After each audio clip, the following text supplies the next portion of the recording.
আসসালামু আলাইকুম প্রিয় শিক্ষার্থী বন্ধুরা, আমরা এখন চ্যাপ্টার 2 এর যে অনুধাবনমূলক যে কোশ্চেনগুলো আছে সেগুলো সমাধান করব। দেখো, অনুধাবনমূলক কোশ্চেনের প্রথমেই যে কোশ্চেনটা আমরা দেখতে পাচ্ছি সেটা হলো উৎস এবং গন্তব্যে ব্যবহৃত একই যন্ত্রটি বিপরীতমুখী কাজ করে সেটা ব্যাখ্যা করতে বলছে ভাইয়া। তো দেখো, উৎস এবং গন্তব্যে একই যন্ত্র বিপরীতমুখী যে কাজটা করে সেটা হচ্ছে মডেম। অর্থাৎ মডেমটা কিভাবে কাজ করে বিপরীতমুখী, এটা হচ্ছে ভাইয়া মডেল না, হবে মডেম। তাহলে মডেমটা কিভাবে বিপরীতমুখী কাজ করে সেটা একটু দেখার চেষ্টা করো। এই মডেমটা হচ্ছে মূলত দুইটা ওয়ে থেকে তৈরি হয়েছে, একটা হচ্ছে মডুলেটর আর একটা হচ্ছে ডিমডুলেটর। একটা হচ্ছে মডুলেটর আর একটা কি ভাইয়া, ডিমডুলেটর। তাহলে মডুলেটরের হচ্ছে ম এবং ডিমডুলেটরের হচ্ছে ডেম, এই দুইটা বিষয়কে মিলাই কিন্তু মডেম বলা হয়। এখন তোমাকে বুঝতে হবে, মডেম বুঝলাম যে মডুলেটর আর ডিমডুলেটর থেকে আসছে মডেম। এই মডুলেটরটা কাজ করে ভাইয়া অ্যানালগ সংকেতকে ডিজিটাল সংকেতে নিয়ে যায়। মানে আমরা যদি এখানে দেখি, দেখো, তাহলে যেই জিনিসটা আমরা বুঝতে পারবো সেটা হচ্ছে ভাইয়া, দেখো এখানে, ওকে, তাহলে আমরা এতটুকু বুঝলাম যে হচ্ছে মানে মডেমটা হচ্ছে দুইটা ওয়ে দিয়ে তৈরি, একটা হচ্ছে মডুলেটর আর একটা হচ্ছে ডিমডুলেটর। তো মডুলেটরের কাজ কি ভাইয়া, সেটা হচ্ছে ডিজিটাল যে সংকেত আছে এটাকে হচ্ছে অ্যানালগ সংকেতে রূপান্তর করে, এবং ডিমডুলেটর যেটা সেটা হচ্ছে অ্যানালগ সংকেতটাকে ডিজিটাল সংকেতে রূপান্তর করে। তাহলে দেখো, ডিভাইস কিন্তু একটাই, অর্থাৎ এটার দুইটা পার্ট অনুযায়ী ভাগ ভাগ হয়ে গেছে, একটা হচ্ছে মডুলেটর আর একটা হচ্ছে ডিমডুলেটর, এবং এদের কাজের যে ধর্মটা সেটাও কিন্তু বিপরীতমুখী হয়ে গেছে। মডুলেটর কি করে, ডিজিটাল সংকেতটাকে অ্যানালগ সংকেতে নিয়ে যায়, এবং ডিমডুলেটর ওইটাকে আবার উল্টা কাজ করে, অর্থাৎ অ্যানালগ সংকেতটাকেই সে কি করবে, ডিজিটাল সংকেতে নিয়ে যাবে। তাহলে মডুলেটরকে মানে মডেমকে ভাঙলে কিন্তু আমরা দুইটা পার্ট পাই, একটা হচ্ছে মডুলেটর আর একটা হচ্ছে ডিমডুলেটর। তো এদের কাজের ধর্ম কিন্তু ভিন্ন, তাই বলা হয় যে মডেমটা হচ্ছে একই যন্ত্র হওয়া সত্ত্বেও এরা বিপরীতমুখী কাজ করে থাকে। তারপর দেখো ভাইয়া, পরের যে কোশ্চেনটা সেটা আমরা একটু দেখি যে কিবোর্ড থেকে কম্পিউটারে ডেটা স্থানান্তরের ব্যান্ড উইথটি ব্যাখ্যা করো। তো কিবোর্ড থেকে কম্পিউটারে ডেটা স্থানান্তরের জন্য ব্যবহৃত যে ব্যান্ড উইথ ব্যবহার করা হয় সেটা হচ্ছে ভয়েস ব্যান্ড। তো ভয়েস ব্যান্ডের হচ্ছে গতিটা কেমন ভাই, সেটা হচ্ছে 9600, এটা হচ্ছে বিপিএস, অর্থাৎ প্রতি সেকেন্ডে 9600 বিট ডেটা স্থানান্তরিত হয়ে থাকে। ভয়েস ব্যান্ডকে ভয়েস ফ্রিকোয়েন্সি নামেও ডাকা হয়, অর্থাৎ ভয়েস ব্যান্ডে তথ্য স্থানান্তর ফ্রিকোয়েন্সি হচ্ছে 200 থেকে 3600 হার্জ। কিবোর্ড থেকে কম্পিউটারে ডেটা স্থানান্তর ছাড়াও কম্পিউটার থেকে প্রিন্টার অথবা কার্ড রিডার থেকে কম্পিউটারে ডেটা স্থানান্তরের ক্ষেত্রে ভয়েস ব্যান্ড ব্যবহার করা হয়। তারপরে দেখো, যে আমাদের বলা হয়েছে এই স্পিডটি ব্যাখ্যা করো। অর্থাৎ দেখো ভাই, এখানে কি বলছে যে 9600 বিপিএস স্পিডটি ব্যাখ্যা করো। 9600 বিপিএস মানে বোঝানো হচ্ছে 9600 বিট পার সেকেন্ড, অর্থাৎ প্রতি সেকেন্ডে এক ডিভাইস থেকে অন্য ডিভাইসে 9600 বিট ডেটা স্থানান্তরিত হয়। কোনো কম্পিউটারের যে পরিমাণ ডেটা প্রতি সেকেন্ডে ট্রান্সফার হয় সেটাকে বলা হয় ব্যান্ডউইথ। ব্যান্ডউইথ সাধারণত বিট পার সেকেন্ড এককে প্রকাশ করা হয়। 9600 বিপিএস মানে এর বোঝানোর বিষয়টা যেটা বোঝায় সেটা হচ্ছে প্রত্যেক সেকেন্ডে একটা ডিভাইস থেকে অন্য ডিভাইসে 9600 বিট ডেটা স্থানান্তরিত হয়। তারপরে 4 নম্বর যে কোশ্চেনটা সেটা যদি আমরা একটু খেয়াল করে দেখি ভাই, এখানে কি বলছে, অ্যাসিনক্রোনাস ট্রান্সমিশনে স্টার্ট বিট এবং স্টপ বিট ব্যবহারের কারণ কি।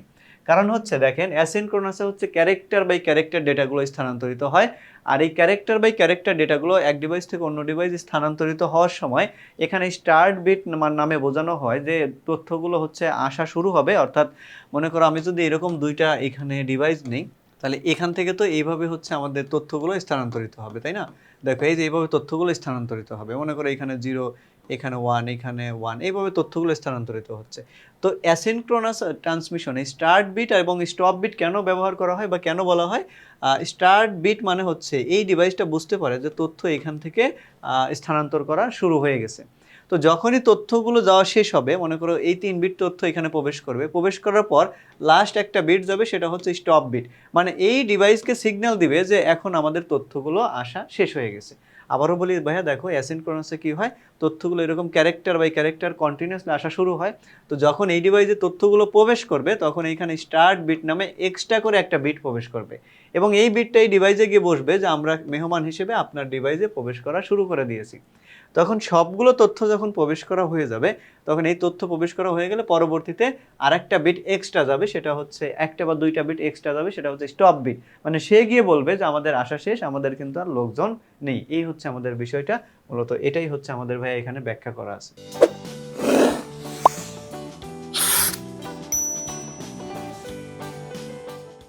এবার 5 নম্বর কোশ্চেনটা দেখো কি বলছে, real time data transmission method ব্যাখ্যা করো। Real time data transmission method হচ্ছে ভাইয়া আইসোক্রোনাস, যেটা হচ্ছে বিরতিহীনভাবে ঘটে থাকে।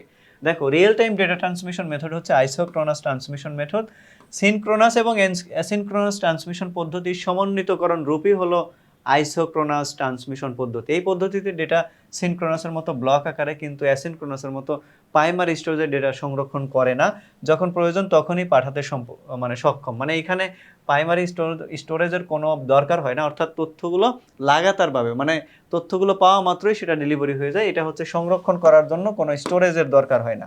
তারপরে দেখো এ পদ্ধতি দুটি ব্লকের ডেটা ট্রান্সফারের মধ্যবর্তী সময় সমান এবং প্রায় শূন্য রাখা হয়, অর্থাৎ এখানে বিরতিহীনভাবে তথ্যগুলো স্থানান্তরিত হয়, এর মাঝে কোনো বিরতির সময় থাকে না। তারপরে দেখো পাঠানো শুরু হয়, শুরু করার পূর্বে শেষ হলে স্টার্ট এবং স্টপ বিট হচ্ছে সিগন্যাল পাঠানো হয়। আইসোক্রোনাস ট্রান্সমিশন পদ্ধতিতে ভুল সংশোধনের সমস্যা নেই, অর্থাৎ আইসোক্রোনাস মূলত কখন হয় ভাইয়া, সেটা হচ্ছে লাইভ টেলিকাস্ট, লাইভ যে ভিডিওগুলো সেই ক্ষেত্রে হয়, অর্থাৎ সরাসরি। এখানে ভুল হইলেও কিন্তু সেটা সংশোধনের কোনো ব্যবস্থা নাই, কারণ সরাসরি লাইভ ভিডিওগুলোতে কিন্তু আমরা ভুল কারেকশন করতে পারবো না। সেটা হচ্ছে রেকর্ডেড ক্ষেত্রে ঠিক আছে, রেকর্ডেড হইলে পরবর্তীতে দেখে সেটা হচ্ছে ভুল সংশোধন করা সম্ভব, বাট লাইভ ভিডিওতে কিন্তু কখনো আমরা ভুল সংশোধন করতে পারবো না। এরপরেরটা দেখো, এরপরে 6 নম্বর কোশ্চেনটাতে কি বলছে ভাই একটু খেয়াল করো। এখানে বলছে যে ডেটা ব্লক আকারে ট্রান্সমিট হয়, ব্যাখ্যা করো। ডেটা ব্লক আকারে ট্রান্সমিট হয় মানেই বলছে এখানে সিনক্রোনাসের কথা ভাইয়া, সিনক্রোনাস।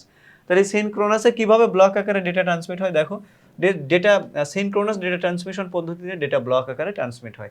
সিনক্রোনাস ডেটা ট্রান্সমিশনে কোনো স্টার্ট বা স্টপ বিট না থাকায় ডেটা একাধারে চলতে থাকে, তাই ডেটা স্থানান্তরের গতি খুবই বেশি। এবং এই ট্রান্সমিশন ব্যবস্থায় প্রেরক স্টেশনে প্রথমে ডেটাগুলোকে প্রাথমিক এখানে স্টোরেজ করতে হয়, অর্থাৎ সিনক্রোনাসের ক্ষেত্রে তথ্যগুলোকে সাময়িক সময়ের জন্য স্টোরেজ করতে হয়। এজন্য এই ডেটা ট্রান্সমিশন মেথডের ভেতরে আমাদের কি লাগে, প্রাইমারি স্টোরেজের দরকার হয়। তারপর দেখো প্রতিবারে একটি করে ব্লক ট্রান্সমিট করা হয় এবং প্রত্যেকটি ব্লক একটি নির্দিষ্ট সময় অন্তর ট্রান্সমিট হয়, অর্থাৎ এদের বিরতির সময়ের যে মানটা সেটা কিন্তু সময় থাকে, অর্থাৎ এদের ভেতরে যে বিরতির সময়টা এটা কিন্তু সমান হয়ে থাকে, অর্থাৎ সিনক্রোনাস ডেটা ট্রান্সমিশন মেথডের ভেতরে। তারপরের কোশ্চেনগুলো আমরা দেখি ভাইয়া, দেখো পরের কোশ্চেনগুলো কি বলছে সেটা একটু খেয়াল করো। এরপরে মানে আমাদের 7 নম্বর কোশ্চেনটা বলছে যে মোবাইল নেটওয়ার্কে সিনক্রোনাস পদ্ধতি ব্যাপকভাবে মানে ব্যবহৃত হয়, এটা বুঝিয়ে লেখো। আচ্ছা, মোবাইল ফোন নেটওয়ার্কে সিনক্রোনাস ডেটা ট্রান্সমিশন পদ্ধতি ব্যাপকভাবে ব্যবহৃত হয়, কারণ হলো সিনক্রোনাস ডেটা ট্রান্সমিশন পদ্ধতিতে ডেটা ব্লক বা প্যাকেট আকারে নির্দিষ্ট সময়ের ব্যবধানে নিরবিচ্ছিন্নভাবে প্রেরণ করা হয়, যা নিশ্চিত করে ডেটা নির্দিষ্ট ক্রমে এবং সময়ে পৌঁছাবে। মোবাইল নেটওয়ার্কে সিনক্রোনাস পদ্ধতি বিশেষভাবে গুরুত্বপূর্ণ যখন লাইভ কল বা ভিডিও কলের মতো বাস্তব সময়ের যোগাযোগের প্রয়োজন হয়। এই পদ্ধতিতে ডেটা প্রেরণ এবং গ্রহণের সময়কাল স্থির রাখা হয় এবং যা যোগাযোগের সময় একটা ল্যাটেন্সি কমায়, অর্থাৎ ধীরগতি সম্পন্ন যে বিষয়টা সেটা হচ্ছে হয়ে থাকে না, এবং নেটওয়ার্কের স্থায়িত্ব বাড়ায়। এজন্য মোবাইল নেটওয়ার্কে নির্ভরযোগ্য এবং দ্রুত যোগাযোগের জন্য সিনক্রোনাস পদ্ধতি ব্যবহার করা হয়। তারপরের কোশ্চেনটা একটু দেখো ভাই, এরপরে কি বলছে, অ্যাসিনক্রোনাস ট্রান্সমিশনের সময় বেশি লাগে। অ্যাসিনক্রোনাস ট্রান্সমিশনের সময় বেশি লাগে, দেখো বিষয়টা হচ্ছে এরকম, অ্যাসিনক্রোনাস ট্রান্সমিশনে কেন বেশি সময় লাগে, কারণ হচ্ছে অ্যাসিনক্রোনাস যখন এক ডিভাইস থেকে অন্য ডিভাইসে তথ্যগুলো যায়, এদের মাঝের যে গ্যাপ টাইম এটা কিন্তু সমান হয় না, মানে বিরতির সময় সমান নয়। ফর এক্সাম্পল আপনাকে একটু এই চিত্রের মাধ্যমে বোঝানোর চেষ্টা করি। দেখেন, এই ডিভাইস থেকে এই ডিভাইসে যখন তথ্যগুলো আসবে ভাইয়া, এই ডিভাইস থেকে এই ডিভাইসে মনে করেন যে এখানে হচ্ছে তথ্যগুলো এইভাবে আসছে, হ্যাঁ এইভাবে আসছে। তো এই তথ্য যখন এই ডিভাইসে প্রবেশ করলো, ওকে ফাইন প্রবেশ করছে, তার 5 মিনিট পর এই ডিভাইসে এই তথ্যটা প্রবেশ করলো। আবার যদি তার 2 মিনিট পর এই ডিভাইসে তথ্যটা প্রবেশ করে, আবার 3 মিনিট পর প্রবেশ করে, মানে মাঝের যে গ্যাপ টাইম অর্থাৎ বিরতি যে তারা দিচ্ছে, এই বিরতির সময়টা কিন্তু ভাই এখানে সমান হচ্ছে না। যদি সমান হয় সেটা হচ্ছে আমাদের সিনক্রোনাস হবে। বিরতির সময় মানে প্রত্যেক ৫ মিনিট পর পর যদি তথ্যগুলো প্রবেশ করে, প্রত্যেক ৫ মিনিট পর পর, সেই ক্ষেত্রে দেখা যায় যে হচ্ছে আমাদের সেটা হবে সিনক্রোনাস।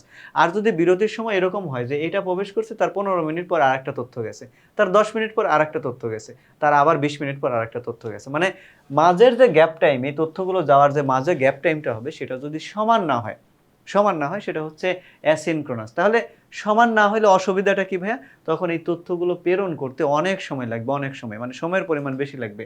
বাট সেটা যদি সিনক্রোনাস হয়, এই তথ্যগুলো যাওয়ার ক্ষেত্রে দেখেন প্রত্যেকবার মাঝের গ্যাপ টাইমটা সমান হবে। তাহলে সমান হলে একটা নির্দিষ্ট টার্গেট থাকবে যে এই টাইমের মধ্যেই কিন্তু ভাইয়া তথ্যগুলো আমাদের এই ডিভাইস থেকে ওই ডিভাইসে যাবে।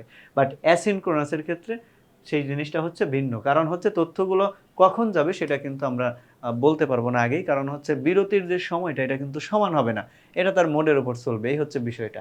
তো এইজন্য বলা হয় হচ্ছে অ্যাসিনক্রোনাসে যেহেতু মাঝের বিরতির সময়টা সমান থাকে না, তাহলে এখানে অবশ্যই ডেটাগুলো স্থানান্তরিত হতে বেশি সময় লাগে। বাট সিনক্রোনাসে যেহেতু মাঝের বিরতি বা গ্যাপ টাইমটা সমান থাকে, এইজন্য হচ্ছে সিনক্রোনাসের ক্ষেত্রে বিরতির সময়টা কম লাগে।